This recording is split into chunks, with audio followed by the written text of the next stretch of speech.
Cette vidéo contient d'énormes spoilers pour les deux films Pacific Rim, elle spoil également le twist final de la série Pretty Little Liars, mais de toute façon, la série ne vaut pas le coup d'être regardée, et spoil légèrement Umineko. L'autre jour, j'ai regardé les deux films Pacific Rim. J'ai été successivement fasciné par le premier et mis profondément en colère contre le second. Pourquoi ? Pourquoi une simple œuvre de fiction, pourquoi un simple popcorn movie, un blockbuster parmi tant d'autres, avait-il provoqué de telles émotions chez moi ? Pourquoi me suis-je senti trahi ? J'ai passé plusieurs jours à vouloir en parler, sans parvenir à être satisfait. Devais-je comparer les deux films, expliquer pourquoi l'un fonctionnait et pas l'autre ? Mais l'inspiration ne suivait pas. Je me suis soudainement souvenu de l'un des thèmes majeurs d'Umineko, dont nous parlerons en premier, la relation entre l'auteur d'une œuvre et son audience. J'avais mis le doigt dessus. Voilà un angle qui me plaisait et qui m'inspirait. Explorons donc la façon qu'ont les œuvres de fiction de promettre des choses à leur audience, et de parfois respecter ses promesses, et parfois les ignorer.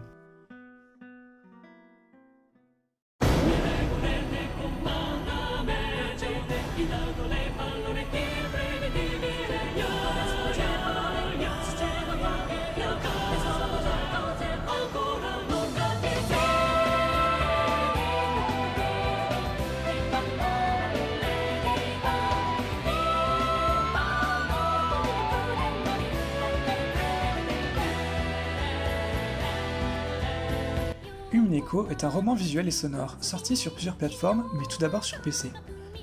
Il a été écrit par Ryukishi07, que vous connaissez peut-être davantage pour Higurashi / Le sanglot des cigales. Le postulat du roman est très similaire à Ils étaient 10, écrit par Agatha Christie et publié en 1939. 18 personnes se retrouvent piégées sur une île, et toutes se font décimer une par une, dans des meurtres semblant impossibles. Umineko parle beaucoup de la place du fantastique et des fantaisies dans le roman policier. Le roman parle aussi des promesses que l'auteur fait à son lecteur, un contrat qui est particulièrement important dans le roman policier puisque l'auteur crée des mystères, et que le lecteur a le droit de s'attendre à ce que les 10 mystères aient des réponses, et pourquoi pas espérer qu'ils puissent être résolus avant le dénouement. Parfois, certains mystères n'ont pas de réponse imaginée par l'auteur. D'autres fois, il existe plusieurs réponses à un seul mystère, comme dans l'adaptation cinématographique de Cluedo sortie en 1985. L'auteur Ronald Knox a créé une liste de 10 commandements pour ce genre littéraire, afin que le défi posé au lecteur soit fair-play. Voici le décalogue. D'abord, le coupable doit apparaître, au moins être mentionné, dès le début de l'histoire, et ne doit pas être soupçonné par le lecteur. En effet, si le coupable est quelqu'un qui sort de nulle part, le lecteur risque de se sentir trahi. Ensuite, il faut exclure le surnaturel. Umineko contient des éléments surnaturels, introduits dès le début par la légende de la sorcière et développés au fur et à mesure pour devenir une toile mythologique. Cela dit, les règles de cette mythologie sont établies, et si le surnaturel perturbe à dessein le lecteur dans sa quête, tous les mystères restent solubles. Une seule pièce ou passage secret autorisé. En effet, en abuser enlève la surprise et l'enthousiasme que procure ce genre de pensif. Un poison inconnu ou toute solution qui requiert des explications excessivement longues sont prohibées. Ne pas faire apparaître un élément de nulle part dans la résolution. Pas de chinois. Les minorités ont tendance à être caricaturées et à servir de coupables évidents. Le détective ne peut pas compter sur des accidents ou une intuition exagérée pour tout résoudre. Un accident retire du mérite au détective, et une intuition devient vite un tour de magie aux yeux de l'audience, comme dans la série Sherlock par exemple. Le détective ne doit pas être le coupable. Un commandement qui a souvent été transgressé a divers effets. C'est parfois une bonne surprise et parfois une mauvaise, mais il y a un gros risque que le lecteur se sente trahi. Tout indice doit être découvert par le détective, et ainsi donc par le lecteur. Le partenaire, le Watson, ne doit pas cacher ses pensées au lecteur. Son intelligence doit se trouver légèrement réduite par rapport au lecteur. En effet, s'il n'est pas suffisamment intelligent, le lecteur risque de s'énerver contre lui. S'il est trop intelligent, il ne laisse pas le temps au lecteur de réfléchir et de raisonner par ses propres moyens. Des jumeaux ou tout type de double ne peuvent pas apparaître si le lecteur n'y a pas été préparé. Le succès de la dite préparation est très subjectif. Le thème du double est très présent dans la série Pretty Little Liars, et lorsqu'un nouveau jumeau apparaît dans le tout dernier épisode, son arrivée a été suggérée aux spectateurs par quelques indices subtils au cours de la dernière saison. Néanmoins, si j'avais personnellement vu ce twist venir, les retours ont démontré qu'une majorité de l'audience s'est sentie complètement trahie par une série qui avait déjà passé tout son temps à décevoir les spectateurs. Ce qu'on peut principalement retirer, c'est qu'un travail de préparation, ce qu'on appelle en anglais le foreshadowing, doit être effectué par l'auteur pour s'assurer que son œuvre ne trahit pas le contrat implicitement co-signé avec l'audience. Et Umineko joue beaucoup avec ses conseils. Le point majeur, c'est que le roman original ne donne pas toutes les réponses, notamment les réponses au meurtre individuel. Il nous explique qui est le coupable, son mobile, des choses qui ont déjà eu beaucoup de foreshadowing, et laisse suffisamment d'indices pour que le lecteur, s'il en a envie, puisse revenir sur tous les meurtres qui auparavant lui paraissaient impossibles, et soit capable de les résoudre. En fait, Umineko est une œuvre qui est très self-aware, elle a toujours un regard sur elle-même. Les événements majeurs de l'histoire sont comparés à un échiquier qui est commenté par des personnages comme des spectateurs le feraient devant un championnat d'échecs. Et l'œuvre passe beaucoup de temps à discuter des poncifs du roman policier, notamment le décalogue de Knox.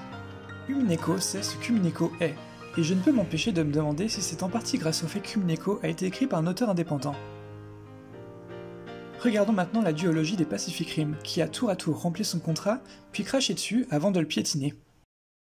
Okay, we're going with giant robots again. All right, real original, guys.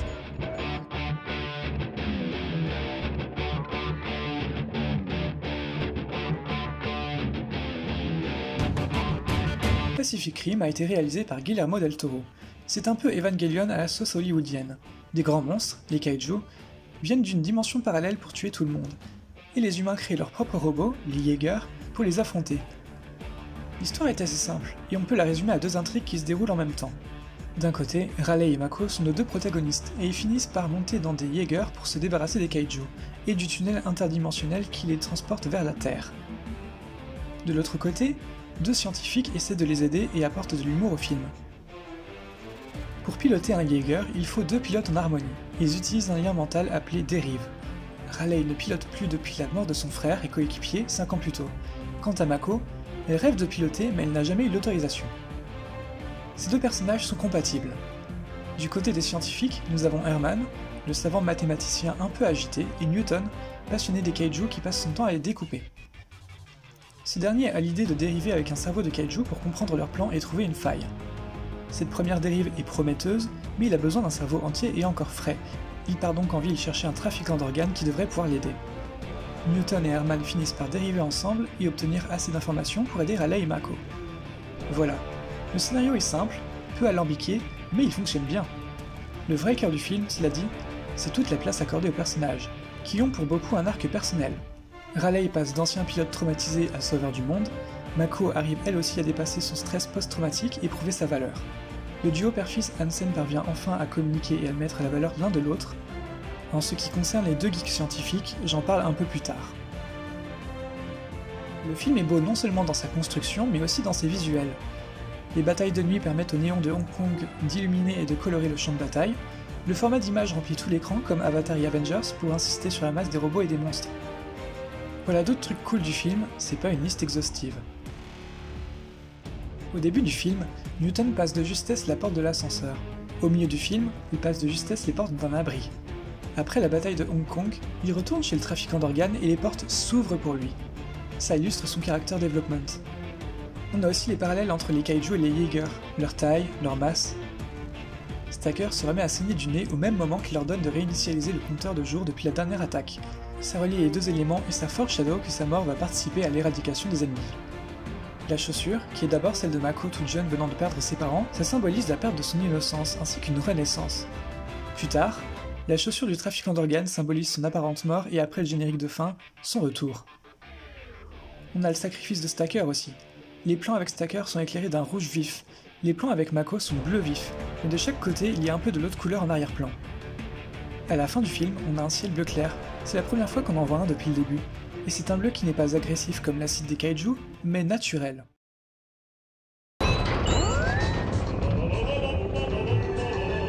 What the hell? My grandmother used to play it for me. Keeps me calm. What about me? Not calm, man, not calm!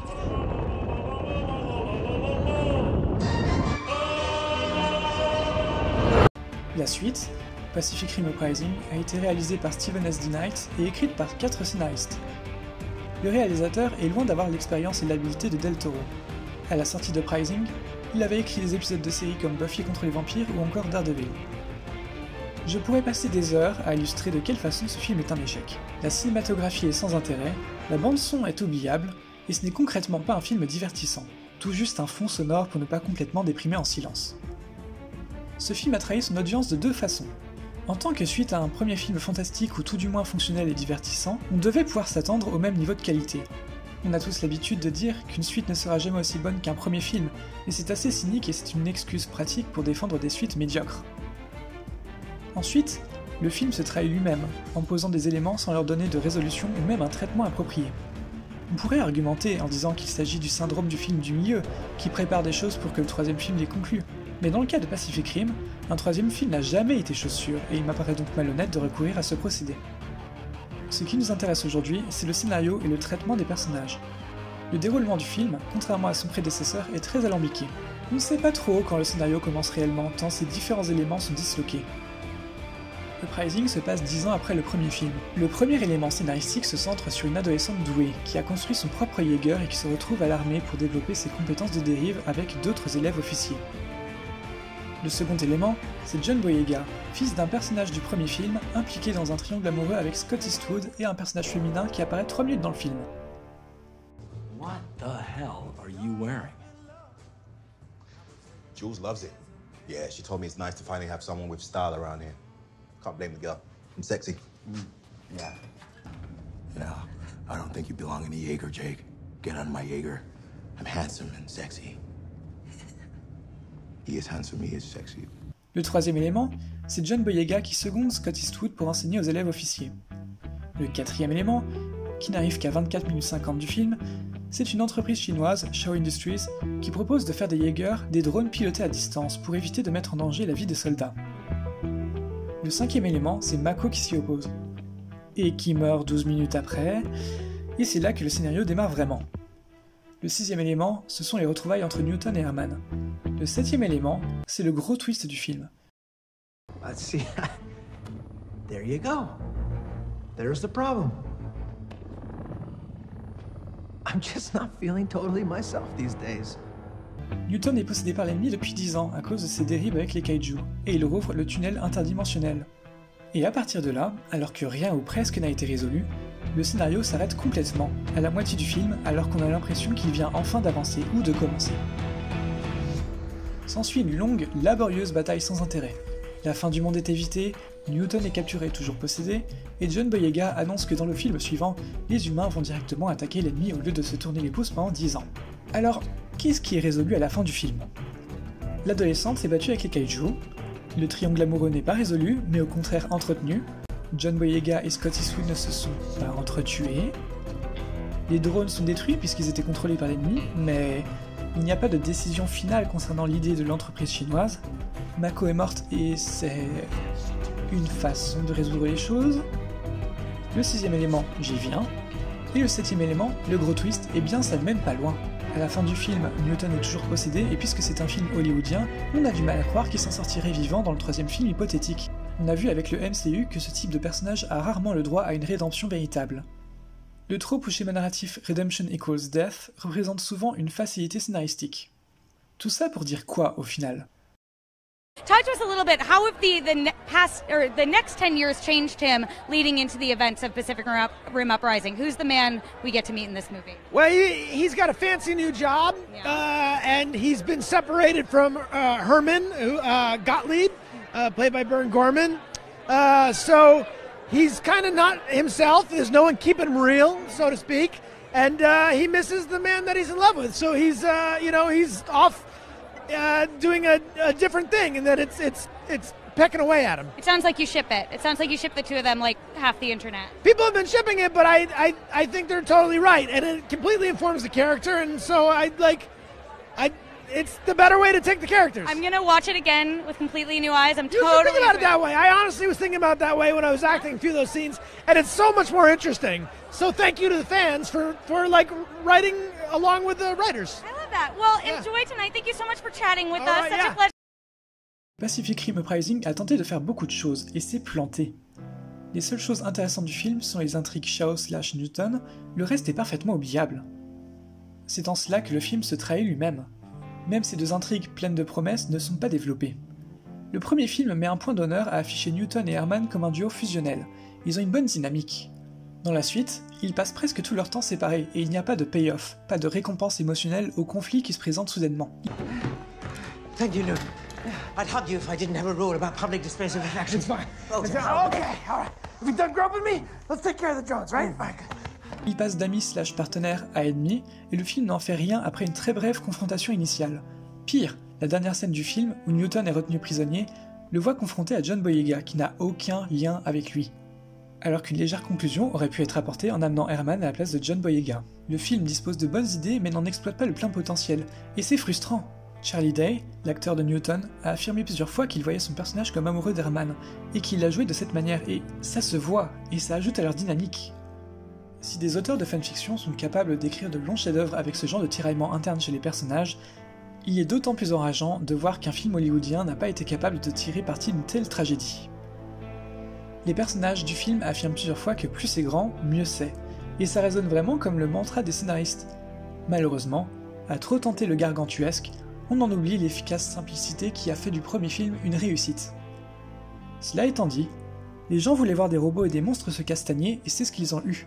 Que se passe-t-il alors quand une œuvre prend un départ conséquent de ses sœurs ? Voilà l'objet de notre prochaine partie.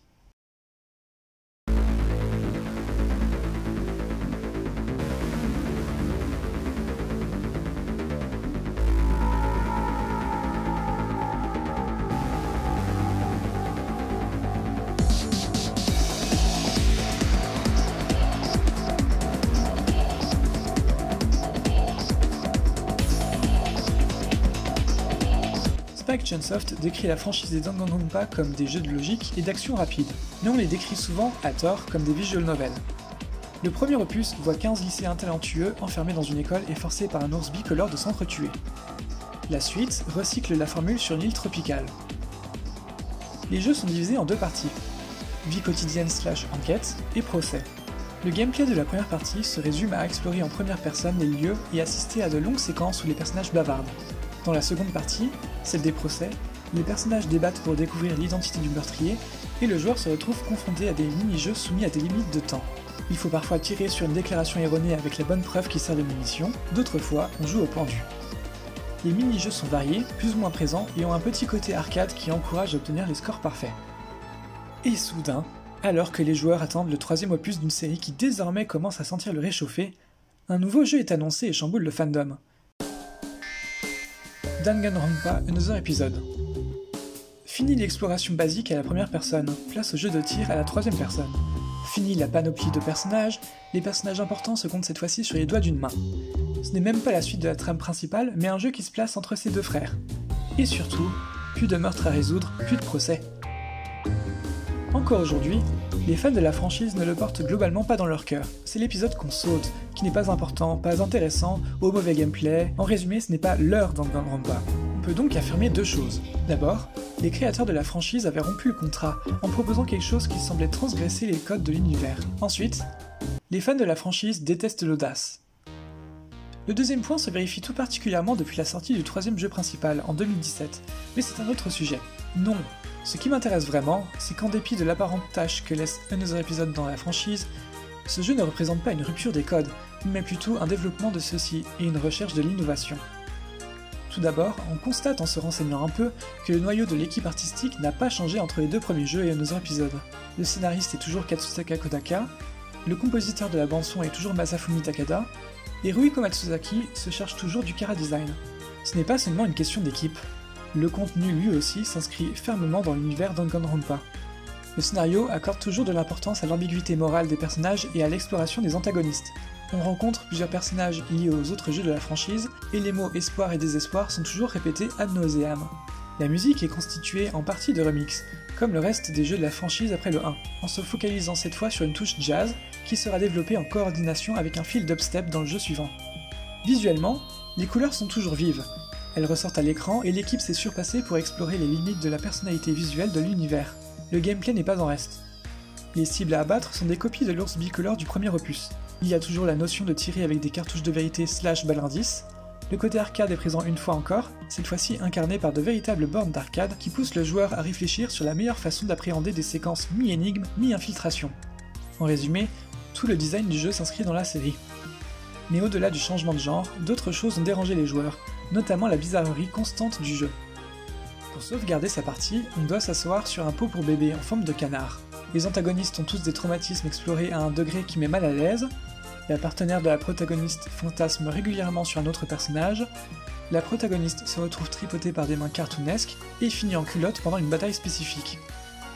Le synopsis initial, c'est-à-dire des enfants qui se révoltent contre les adultes et les massacres, est compliqué à appréhender.